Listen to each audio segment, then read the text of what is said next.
Confidence isn't something you're born with. It's something you fake until your brain believes the lie. And here's the disturbing part: neuroscientists have discovered that your brain can't tell the difference between real confidence and performed confidence. Which means every second you spend waiting to feel confident, you're losing to people who just pretend until it becomes real. You're not lacking confidence. You're lacking the willingness to act without it. By the end of this video, I'll show you the exact neurological hack that forces your brain to generate confidence in under 2 minutes. But first, you need to see what your lack of confidence is actually stealing from you. Let me tell you what's really happening when you don't feel confident. You're standing at the edge of an opportunity, a conversation, a pitch, a moment that could change everything, and your brain is running a threat assessment. It's scanning for danger, and it finds it everywhere. What if they reject you? What if you look stupid? What if you fail? So your amygdala triggers a stress response. Your heart races,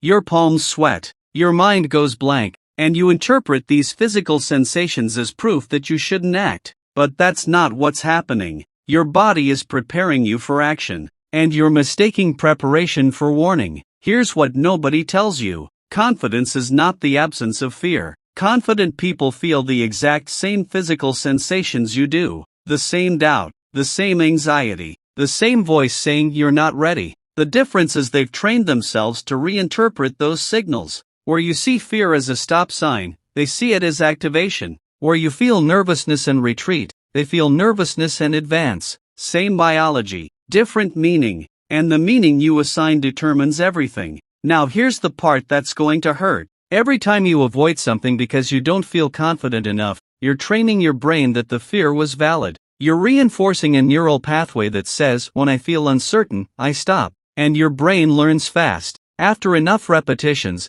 lack of confidence becomes your default state. Not because you're incapable, because you've practiced being scared more than you've practiced being bold. You've become an expert at hesitation. Let me show you what confidence actually is. It's not a feeling, it's a skill. And like any skill, it's built through repetition. You don't wake up confident. You act without confidence enough times that your brain starts to expect success instead of failure. This is called evidence-based identity. Your brain looks at your track record and decides who you are. If your track record is full of moments where you back down, your brain labels you as someone who lacks confidence. If your track record is full of moments where you acted despite fear, your brain labels you as confident. You're not discovering confidence. You're creating it. And here's where most people go wrong. They think confidence comes from success. They believe once I succeed, then I'll feel confident. But it's backwards. Confidence comes from action, not outcomes.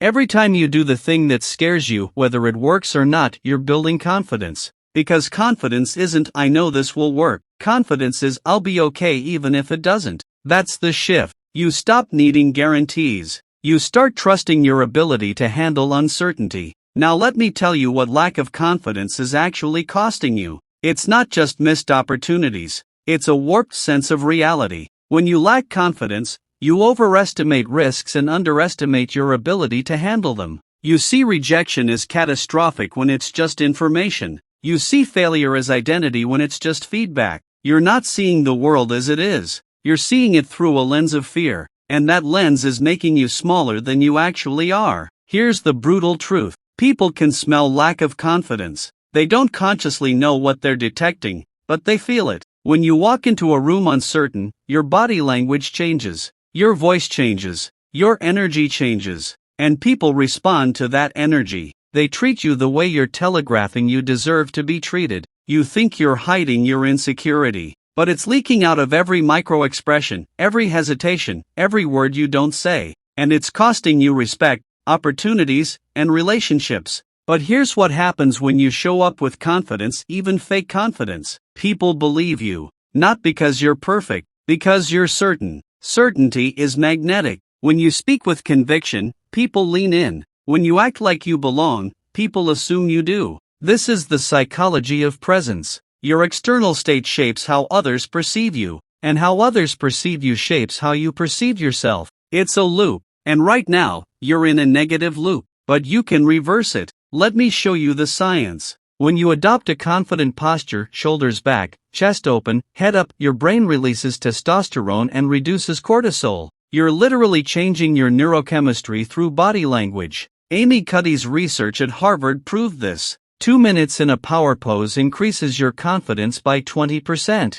Your mind follows your body. So if you wait to feel confident before you act confident, you're doing it backwards. You act confident first. Your brain catches up. Now here's where it gets interesting. Confidence isn't about believing you're the best. It's about being comfortable with not knowing and moving forward anyway. Most people wait until they've eliminated all uncertainty before they act. But uncertainty never fully goes away. There's always a reason to doubt, a gap in your knowledge, a possible objection, a chance of failure. Confident people have learned to be okay with that. They act with incomplete information. They make decisions without guarantees. They move before they're ready. And that willingness to be uncomfortable is what separates them from everyone else. Here's the framework. Confidence has 3 components: competence, courage, and repetition. Competence is skill. The more you know, the more confident you feel. But you don't need to be an expert. You just need to know enough to start. Courage is acting despite fear.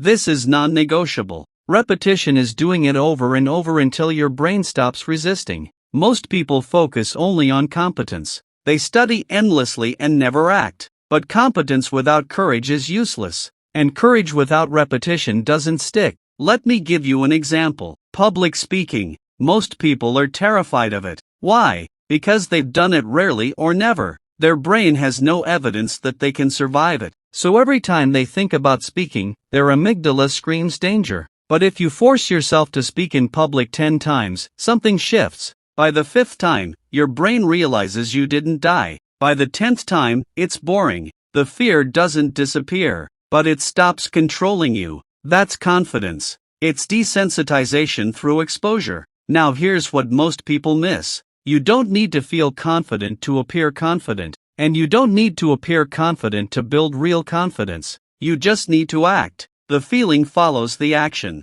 not the other way around. This is the reversal that changes everything. You're waiting to feel a certain way before you move, but the way you feel is determined by what you do. So you're stuck in a loop waiting for something that only comes through the thing you're avoiding. Here's the secret most high performers won't tell you. They're faking it half the time. They walk into rooms they don't belong in and act like they do. They pitch ideas they're not sure about with total certainty. They have conversations they're terrified of with a calm they don't feel. And over time, the fake becomes real. Their brain starts to believe the performance. And the performance becomes their identity. This is how you manufacture confidence. You become the person you're pretending to be. But here's the trap. Most people perform confidence for external validation. They want others to see them as confident. And when they don't get the reaction they hoped for, they collapse. Real confidence is internal. It's not about how others see you. It's about how you see yourself.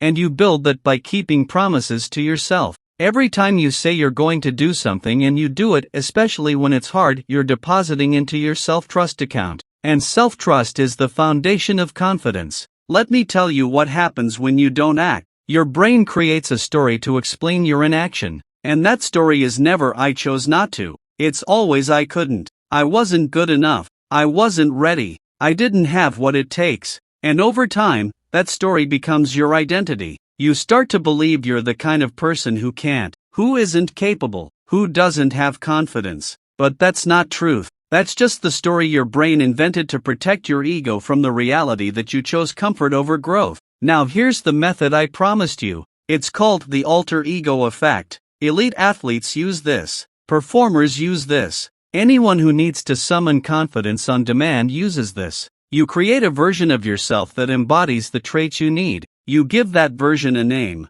a posture, a way of speaking. And when you need confidence, you step into that character. You're not being fake. You're accessing a part of yourself that already exists but gets buried under fear and doubt. Here's how you do it. Think of a moment when you felt unstoppable. Maybe you were younger. Maybe it was a specific situation. Maybe it's completely imagined. Doesn't matter. Your brain can't tell the difference between a real memory and a vividly imagined one. You anchor into that feeling. You remember how your body felt, how you stood, how you breathed. And when you need confidence, you physically step into that state. You adopt the posture, the tone, the energy. and your brain follows. This works because your sense of self is not fixed, it's fluid. You're a different person depending on context. You act one way with your friends, another way at work, another way with strangers. You're already switching between versions of yourself constantly. So why not intentionally choose the version that serves you? Why not step into the confident version on command instead of waiting for it to show up randomly? But here's what you need to understand.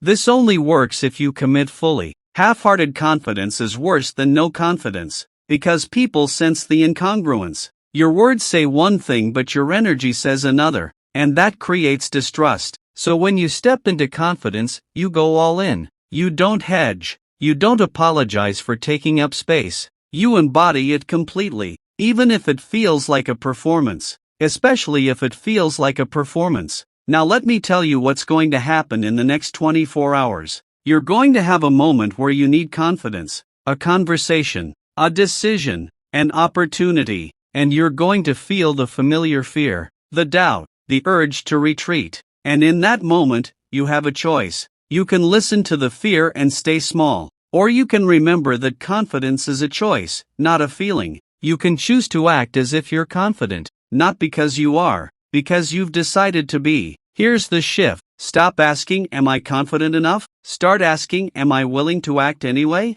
Because the answer to the first question will always be no. Your brain will always find a reason you're not ready. But the second question is a decision. And decisions create momentum. Feelings don't. You don't need to feel confident. You need to decide to act confident. And if you make that decision enough times, the feeling catches up. And here's the final truth. Confidence isn't about never feeling fear. It's about feeling fear and not letting it make the decision. It's about acknowledging the doubt and moving forward anyway. It's about being willing to be uncomfortable in pursuit of who you're becoming. That's real confidence. Not the absence of insecurity, but the refusal to let insecurity control you. So here's what you're going to do. Right now, you're going to identify one situation in the next 48 hours where you need confidence. And you're going to pre-decide that you're going to show up as the confident version of yourself, not the version that waits to feel ready, the version that acts ready. You're going to adopt the posture, the tone, the energy, and you're going to move through that situation as if confidence is your default, even if it's terrifying, even if you feel like a fraud. You're going to do it anyway, because here's what happens when you do this once. You create evidence. Evidence that you can act without feeling confident. Evidence that you can survive discomfort. Evidence that the fear was lying. And that evidence rewires your brain. One action won't transform you, but one action repeated becomes a pattern. And a pattern becomes identity. And identity becomes confidence. Confidence on command isn't a gift. It's a practiced skill. And the practice starts now. Not when you feel ready. Not when the circumstances are perfect. Now. So step into it. Own it. Fake it if you have to. Because the version of you that's confident isn't waiting to be discovered. It's waiting to be created. And creation starts with action. The question isn't whether you have confidence. The question is whether you're willing to act like you do. And that answer determines everything.